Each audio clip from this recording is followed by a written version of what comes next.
Good morning students. आज electrochemistry का first lecture start करने जा रहे हैं। तो इलेक्ट्रोकेमिस्ट्री के बारे में जानते हैं कि इलेक्ट्रोकेमिस्ट्री क्या होती है। What is electrochemistry? तो इलेक्ट्रोकेमिस्ट्री दो टर्म से मिलकर बनी हुई है, electro plus chemistry. Electro stand here for electric current and chemistry stand here for chemical reaction.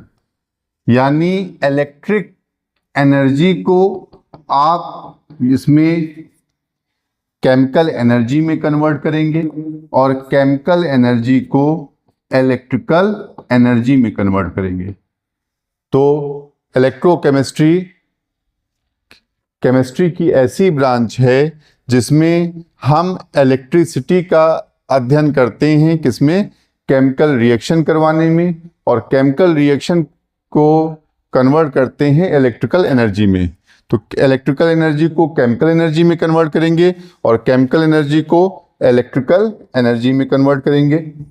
अब हम बात करते हैं कि किस चीज में इसको हम कन्वर्ट करेंगे, कहाँ पे कन्वर्ट करेंगे। तो कहाँ पे अगर हम कन्वर्ट करने की बात करते हैं तो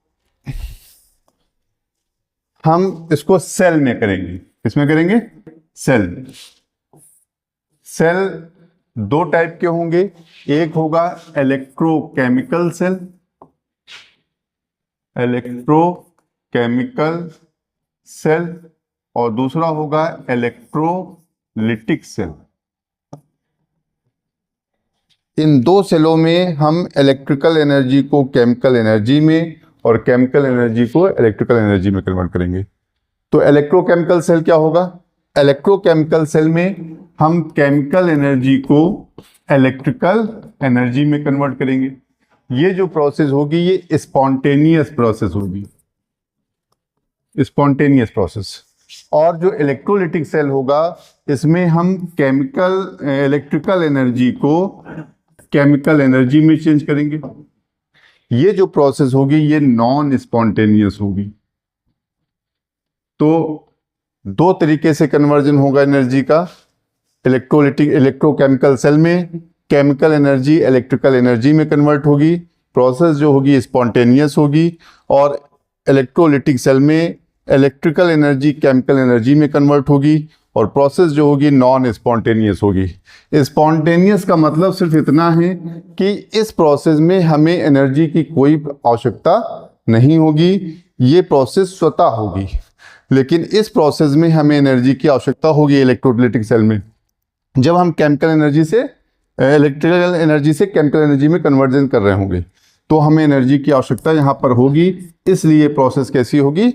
नॉन स्पॉन्टेनियस होगी।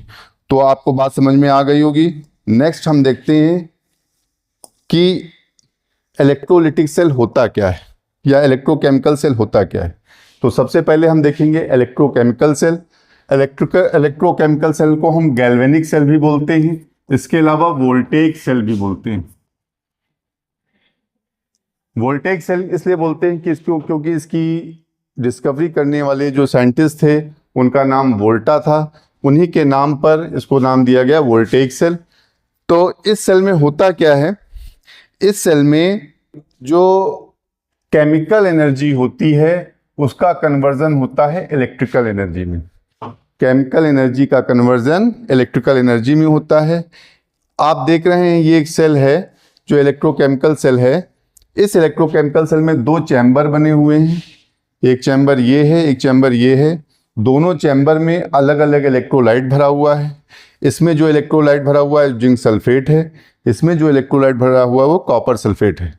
जिंक सल्फेट वाले इलेक्ट्रोलाइट में हमने जिंक रॉड डुबो रखी है और कॉपर सल्फेट वाले सोल्यूशन में हमने कॉपर रॉड डिप कर रखी है। दोनों सोल्यूशन को आपस में कनेक्ट करने के लिए हमने एक साल्ट ब्रिज लगा रखा है और ये साल्ट ब्रिज दोनों सोल्यूशन को, दोनों इलेक्ट्रोलाइट्स को कनेक्ट कर रहा है। और इन इलेक्ट्रोड्स को आपस में कनेक्ट करने के लिए हमने एक कंडक्टिंग वायर लगा रखी है और इस कंडक्टिंग वायर को आप वोल्ट मीटर या एमीटर से जोड़ सकते हैं कि कितनी करंट इसमें फ्लो हो रही है। तो बेटा सबसे पहले क्या होता है कि जो ये आपका चैम्बर है जिसमें कॉपर जिंक सल्फेट भरा हुआ है।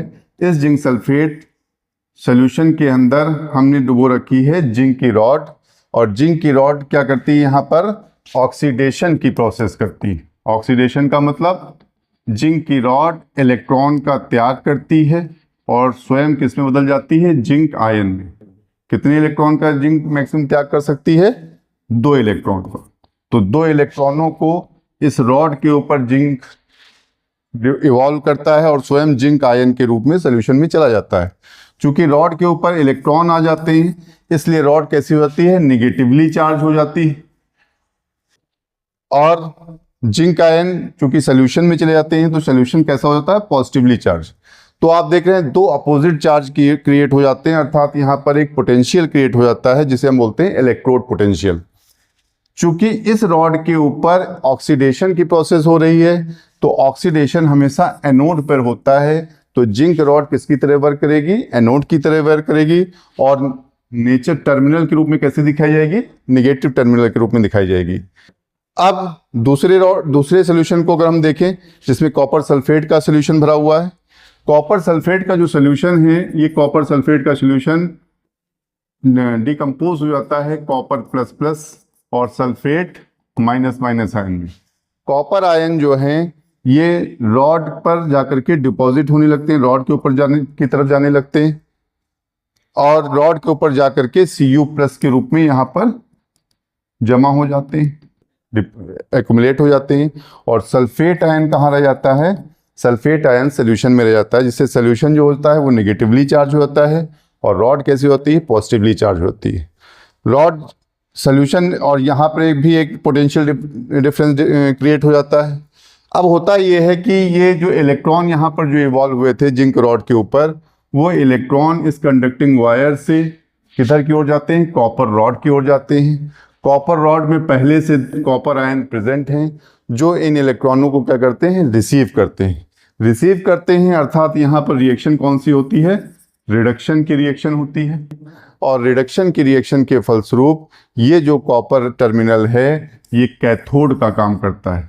तो बच्चों आपको क्लियर होना चाहिए कि जो ये आपका गैल्वेनिक सेल है, गैल्वेनिक सेल के अंदर या इस गैल्वेनिक इलेक्ट्रोकेमिकल सेल के अंदर जो जिंक रॉड होगी वो एनोड का काम करेगी और नेगेटिव टर्मिनल के रूप में दिखाई जाएगी। कॉपर रॉड जो है वो कैथोड का काम करेगी और पॉजिटिव टर्मिनल के रूप में दिखाई जाएगी। इस तरह से जब इलेक्ट्रॉन इधर की तरफ फ्लो करते हैं तो आपको मालूम है इलेक्ट्रॉन के फ्लो के अपोजिट क्या होता है, करंट का फ्लो होता है। तो करंट का जो फ्लो होगा वो कॉपर रॉड से जिंक रॉड की तरफ होगा। इस बीच यहां पर क्या होंगे, जो आयन होंगे, आयन ज्यादा मात्रा में इकट्ठा हो जाएंगे इस सोल्यूशन में, और यहां पर इस सोल्यूशन में ये आयन क्या करेंगे, इस इलेक्ट्रॉन के फ्लो को रिस्ट्रिक्शन उत्पन्न करेंगे। वो चाहेंगे इलेक्ट्रॉन यहीं पर रुक जाएं क्योंकि जिंक आयन कैसे हैं, पॉजिटिव आयन। तो इस रिस्ट्रिक्शन को रोकने के लिए, इस अवरोध को रोकने के लिए एक हमने लगा रखा है साल्ट ब्रिज।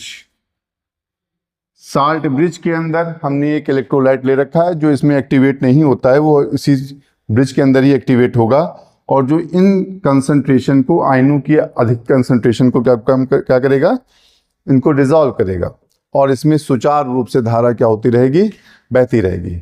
इस प्रकार से ये सेल वर्क करता है। इस सेल की खास बात अगर हम देखें तो इस सेल की खास बात ये है कि इस सेल में 2 अलग अलग हमने इलेक्ट्रोड लिए हैं और 2 अलग अलग चैम्बर में लिए हैं। सबसे पहली बात, 2 अलग अलग इलेक्ट्रोड 2 अलग अलग चैम्बर में लिए हैं और 2 अलग अलग इलेक्ट्रोलाइट के अंदर इनको डिप किया गया है। दूसरी बात, इसमें जो एनोड होता है वो पॉजिटिवली चार्ज होता है या पॉजिटिव टर्मिनल होता है, कैथोड जो होता है वो नेगेटिव टर्मिनल होता है। इलेक्ट्रॉन का जो फ्लो होता है वो कॉपर रॉड से और जिंक रॉड की तरफ होता है, यानी कैथोड से एनोड की तरफ होता है। इसमें अगली जो खास बात है, एनर्जी, जो केमिकल एनर्जी है वो इलेक्ट्रिकल एनर्जी में बदल रही है। इसमें जो सॉल्यूशन में केमिकल रिएक्शन होगी और केमिकल रिएक्शन के बाद इलेक्ट्रॉन का फ्लो होगा, इलेक्ट्रॉन के फ्लो के फलस्वरूप इलेक्ट्रिक करंट फ्लो होगी। तो बच्चों, आई होप आपने ये समझ लिया होगा। नेक्स्ट टॉपिक जो हमारा होगा वो होगा इलेक्ट्रोलिटिक सेल।